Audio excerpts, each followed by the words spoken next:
Hello, I'm Shelley Duvall. Hello, I'm Shelley Duvall. Hello, I'm Shelley Duvall. Hello, I'm Shelley Duvall. A wide-eyed woman cowers behind a splintering door as an axe crashes through. Shelley Duvall's terrified face in The Shining seared itself into film history. Yet beyond that iconic scene, Duvall conquered Hollywood not with bombshell glamour. She was a lanky Texas dreamer who never planned on fame, and somehow that made her more mesmerizing. How did this accidental actress become a 70s style icon and a symbol of originality? Stay with me. By the end, I'll pull out a practical set of Shelley-coded tips you can and should try for yourself. Welcome. I'm Kira, and this is your beauty blueprint. If you only have 30 seconds, here's the bottom line of this video. Don't take yourself too seriously. Highlight what makes you singular, especially the odd bits you've thought to hide, and act like it's the most natural choice in the world. That's the Shelley move. But if you'd like a bit more of an explanation, follow me. Grab something perfectly Shelley, say a pink cotton candy or some spinach-flavored popcorn, and let's piece together how an art student from Texas refashioned screen beauty, one unguarded expression at a time. Come on, Brewster, you're gonna love it. Born in Fort Worth, Texas in 1949, Shelley Alexis Duvall grew up far from the lights of Hollywood. In fact, she dreamed of becoming a scientist. She idolized Marie Curie as a girl. By 1970, 20-year-old Shelley was an art student selling cosmetics at Foley's department store and hosting art parties on the side. At one such gathering, fittingly an April Fool's Day party, fate came knocking. 3 crew members scouting for Robert Altman's upcoming film dropped in and were immediately struck by Shelley's offbeat look and bubbly, almost hyper-enthusiastic personality. They lured her to what turned out to be a covert audition for Altman himself. Altman was enchanted. "I thought she was an actress, but she wasn't kidding. That was just her," he said later. Shelley had never even left Texas before, but suddenly she was cast as a shy tour guide in Brewster McCloud, flying to Hollywood and appearing in Vogue. Fun fact, the original title of the film was Brewster McCloud's Amazing Sexy Flying Machine.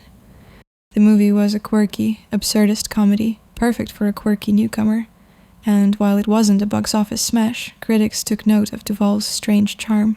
You couldn't look away from this tall, doe-eyed Texan, even if you weren't sure why. Thus began Duvall's whirlwind ride as Robert Altman's muse.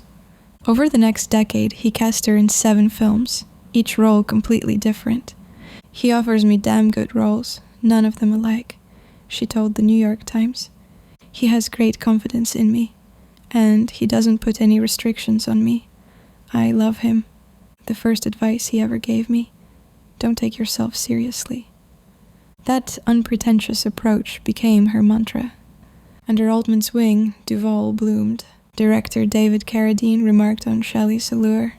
She had that fascinating physical appearance, something slightly off-center and hauntingly beautiful about her. And then she had that extraordinary personality, quirky and just utterly enchanting. What you saw on screen, that's just who she was. By 1975, Altman wove Shelley's unique presence into his epic ensemble satire, Nashville. She played Martha, nicknamed L.A. Joan, a spaced-out groupie. With her micro-mini shorts, smocked crop tops, and platform heels, Shelley's character was both comic relief and oddly alluring. An awkward flower child in a cowboy hat. That film became a critical and commercial hit, and suddenly, Shelley Duvall, the girl who hadn't even sought stardom, was being called Hollywood's freshest new face. Pauline Kael of The New Yorker famously dubbed her the female Buster Keaton, noting how Duvall's deadpan yet guileless presence could steal a scene without the slightest mugging. Duvall's authentic awkwardness set her apart from the airbrushed starlets of the era. Everything came together in 1977 when Altman gave Duvall her first leading role, the bizarre psychological drama, 3 Women. The film was dreamlike and hard to categorize, but critics were unanimous about Duvall's performance. She was extraordinary. As Millie Lamoureux, a relentlessly chatty, self-styled fashionista in a dusty California desert town, Duvall created a character both funny and tragic. A woman so desperate to be chic and noticed that she's oblivious to the indifference of those around her. Shelley improvised many of Millie's funniest lines and even wrote the character's constantly updated diary and recipe cards as props. That dedication paid off. 3 Women wowed Cannes, where Duvall won the Best Actress prize and earned her a BAFTA nomination as well. Critics scrambled for superlatives. The New Yorker marveled that Duvall coined a brand new caricature of the confident yet clueless single female, then suggests a real person underneath. The Guardian's Anne Bilson later called it peak Duvall, and, quite simply, one of the greatest performances of the 70s. If you've never seen 3 Women, add it to your list. It seeps under your skin in the most peculiar way. A little creepy, a little funny, and entirely transfixing. Off camera, life was colorful for Shelley too. Her meteoric rise strained her first marriage. She had wed an artist named Bernard Sampson back in Texas. But as her career took off, the relationship fell apart and they divorced in 1974. In Hollywood, Shelley's wide-eyed charm attracted its fair share of admirers. She took up with Patrick Reynolds, a 26-year-old tobacco heir, even convincing Altman to give him a tiny part in Nashville as an extra. They lived together a while, but by 1976 that fizzled. That same year, while filming a small part in Woody Allen's Annie Hall, in which she memorably delivers a line about sex with Allen being a Kafkaesque experience, Shelley met singer-songwriter Paul Simon. He was smitten by this eccentric actress, and she moved into his New York apartment. Imagine that household, Paul writing songs on his guitar while Shelley lounges in her thrift store dresses and platform sandals. She even accompanied him to Studio 54 in bohemian maxi dresses and neckties. But Duvall's love life was never a fairy tale for long. After 2 years together, she made the mistake of introducing Simon to one of her close friends, a rising young actress named Carrie Fisher. Yes, Princess Leia herself. Sparks flew, and not for Shelley's benefit. So the bohemian starlet, the folk rock icon, and Star Wars princess were entangled in one of 1978's juiciest love triangles. Paul Simon left Shelley for Carrie soon after.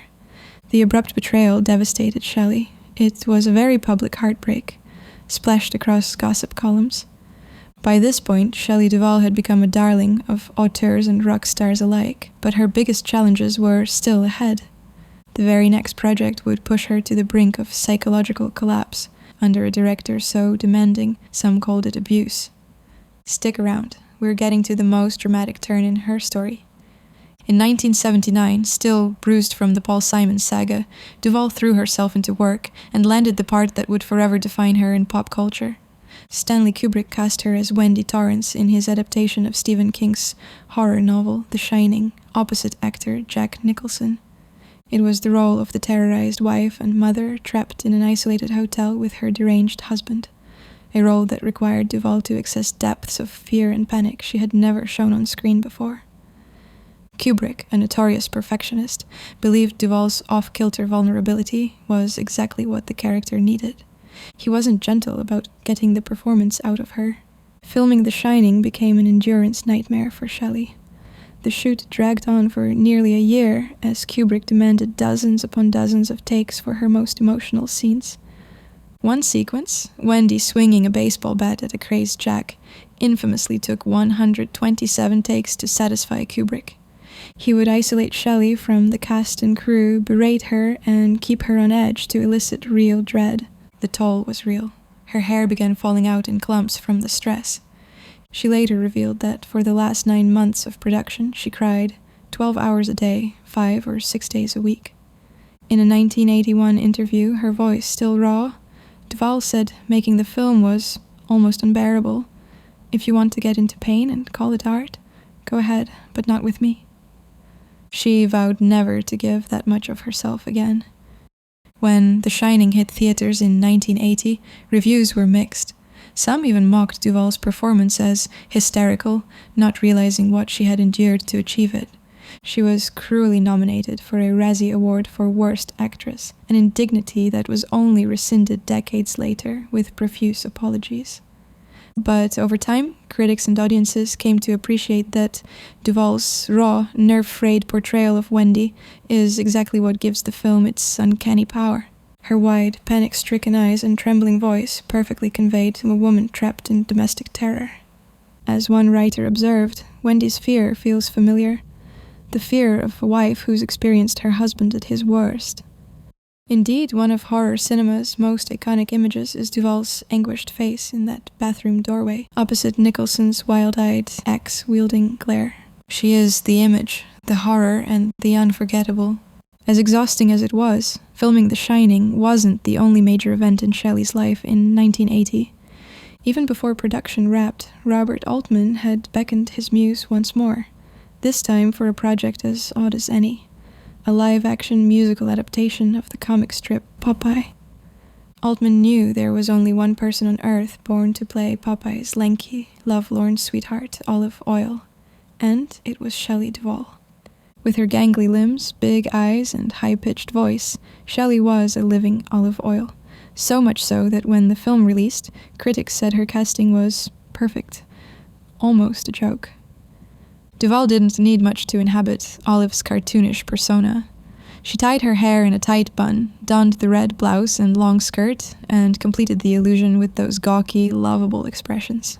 Roger Ebert wrote that Duvall is like a precious piece of china with a tinkling personality. She looks and sounds like nobody else, and indeed, she was born to play Olive Oyl. Shelley stole every scene. Her comedic timing in songs like He's Large gave the film its few genuinely delightful moments. Looking back, one can appreciate how truly versatile Duvall was. Within the same year, she portrayed pure mortal terror in The Shining and zany, rubber-faced slapstick in Popeye. How many actresses could pull that off? After 1980, Duvall's trajectory took an unexpected turn. Rather than continue chasing big-screen roles, she pivoted toward her own creative projects, particularly in television. In 1982, she created Fairy Tale Theatre, an ambitious children's anthology series that she hosted and produced. Each episode was a live-action retelling of a classic fairy tale, with Duvall cheerfully introducing the story with her trademark greeting. Hello, I'm Shelley Duvall. With her 70s fame build-up, she was able to attract A-list stars to dress up in silly costumes and play along. Robin Williams, Angelica Houston, Jeff Bridges, Mick Jagger, Susan Sarandon, they all joined Shelley's storybook world. The show was a hit with 80s kids and even earned Emmy nominations. Years later, those charming introductions of hers would go viral. The montage of "Hello, I'm Shelley Duvall" clips endearing a new generation on TikTok. It's a sweet coda that the same woman who played in one of the most disturbing horror films of all time also brought gentle bedtime stories to millions of children. Now that we've seen Shelley's journey, the glory, the heartbreak, the utterly singular path she paved, let's pause and think. What can we learn from her? Coming up, I'll break down a few fun, practical beauty tips inspired by Shelley's signature style. Ever wanted those big doe eyes? I've got you covered with a mini Shelley Duvall beauty blueprint you can try for yourself, so don't go anywhere. As we reflect on Shelley Duvall's life and career, it's clear she never fit the Hollywood mold, and that was exactly her magic. Men were drawn to her, directors were drawn to her, audiences were drawn to her, precisely because she was something paradoxical, a natural, innocent warmth wrapped in an otherworldly package. She once had a magazine profile titled "Taking Shelley Seriously." At 28, she's our newest best actress, and the photos showed a coltish young woman who looked like she'd fallen to earth from some distant star, blinking in surprise at her own fame. One writer aptly said that although Shelley hailed from Texas, she seemed more like the woman who fell to earth. There was a detachment about her that wasn't distancing, but ethereal. She had a long, willowy frame and large, watery eyes. Her front teeth were prominent, giving her smile a guileless, childlike quality. In conventional terms, some might have labeled her looks odd. A casting director in the 70s might not have known what role to slot her in. And yet, as soon as she spoke in that cotton candy voice, you were hooked. Nothing about her was normal, as one observer put it. She seemed to exist on some other astral plane, and yet she made that astral presence completely engaging on screen. Directors understood that Duvall's unique presence could lend a film texture and depth that no typical gamine could. Altman found in her a natural innocence and unforced sexuality, her own kind of innocent mystery, that lent his films a human quirkiness. Duvall's characters often exuded a kind of open, guileless sensuality. Never overt sex appeal in the pin-up sense, but something subtler, babbling on about the men supposedly throwing themselves at her. Her naive self-mythology, which only makes her more poignant. Or think of that brief scene in Annie Hall where Shelley's character, a spaced-out Rolling Stone reporter, seduces Woody Allen with esoteric pillow talk. She's kooky, yet oddly alluring. Men in Duvall's films and men watching in the audience felt an urge to protect her, to figure her out, or simply to bask in her sincere alien aura. You might say she incarnated the eternal child archetype, yet she was not naive. There was also a knowingness and wit to her. A new kind of natural-born star. A woman who didn't conform to the bombshell or girl-next-door templates, but instead represented the feminine oddity as power. Duvall's characters often smoke and chat breezily, or face down danger with trembling courage. But she never transforms into a hardened vamp or an invincible superwoman. Altman famously encouraged her not to take acting classes, because he didn't want her spontaneity schooled out of her. Duvall would simply be the character, moment to moment. It's why critics credited her for the success of the films she played in. Even Stanley Kubrick did recognize what Shelley brought. He may have tortured her on The Shining, but he knew what her odd performance would add to the horror. Watching the film, you can't imagine a glamorous actress in the role. So, why was everyone so touched by her? She had no guile. Some commentators have likened Shelley to an archetypal innocent fool or wholly simpleton character in literature, the one whose purity exposes others' folly. In her Altman films especially, she often plays the most naive figure in a cynical world, yet you never laugh at her. You care for her. To put it plainly, Shelley Duvall was interesting. In a town of cookie-cutter beauties, she dared to be weird, and that made all the difference. If you take a look around, you'll see that the same is due today. Now, here's a mini Shelley Duvall beauty blueprint for those who want to pick up some of her tricks. For starters, play up your doe eyes. Shelley's most notable feature was arguably her eyes, large, expressive, and framed in those famous Twiggy-esque lashes. In fact, she was affectionately nicknamed the Texas Twiggy. To get a touch of that look, focus all your attention on your lower lash line. Apply a lengthening mascara to your bottom lashes. Shelley definitely wasn't afraid of a little clumpy drama there. Or even try a set of individual lower lash clusters for a serious 60s effect. The result is instant wide-eyed innocence. Just look at photos of her and Brewster McCloud. Those bottom lashes are basically their own supporting character. Shelley was dubbed the Queen of Awkward Beauty. She taught us that features some might consider flaws can actually be your cutest trademarks. Her slightly buck-toothed grin, for example, became utterly endearing. Her face was long and thin, and instead of trying to contour it into a conventional heart shape, she let it be wonderfully witchy and whimsical. The takeaway: identify what makes you different. Maybe it's a gap in your teeth, high cheekbones, distinctive nose or eye shape, or a beauty mark, and please, highlight it rather than conceal it. In short, dare to be a little awkward. It can be extremely charming. In Three Women, her character wears a short bob with short bangs, an almost childlike hairstyle that emphasized her wide forehead and drew attention to eyes. In The Shining, Shelley's long hair was dyed deep black, and she wore it with grown-out flimsy bangs, often falling in wisps.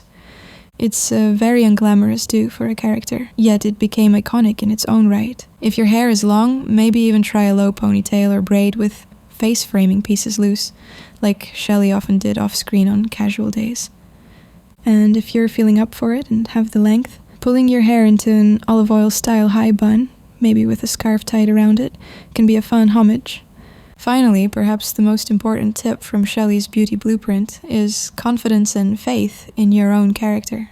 Shelley Duvall became a beauty icon not by having perfect features or a bombshell body, but by fully inhabiting her own skin. In Three Women, she truly believed she was the most fascinating, sought-after girl in the world. And so, at moments, we believe that too, even as the film gently satirizes her self-image. Apply that to your self-presentation. If you decide to wear a funky outfit or try an out-there makeup look, wear it like you mean it. Shelley's mentor told her not to take herself too seriously, which is great advice. But paradoxically, she also committed completely to her choices. So don't ever half apologize for your style or your presence. Stand tall. Shelley was 5 feet 8 inches and often slouched until Altman encouraged her to straighten up. Smile that goofy smile proudly. If anyone ever teased her unconventional looks, she shrugged it off. After all, she was getting the last laugh by building a career on them. Shelley Duvall is one of a kind, and so is her legacy. She made weird wonderful. Looks come and go, but being true to yourself can never go out of style. Actresses today like Tilda Swinton or Anya Taylor-Joy, with their unconventional beauty, owe a tiny salute to Shelley Duvall for paving the way. As we wrap up, I invite you to take a page from Shelley's book. Don't be afraid of a little Kafkaesque weirdness now and then. Take good care of your strangeness. If you enjoyed this deep dive into the singular Shelley Duvall, please give this video a thumbs up and do subscribe for more beauty blueprints of cult favorite women. And I'd love to hear your thoughts in the comments. Until next time, this is Kira, signing off with a wink, and I'll see you in the next beauty blueprint. Goodbye.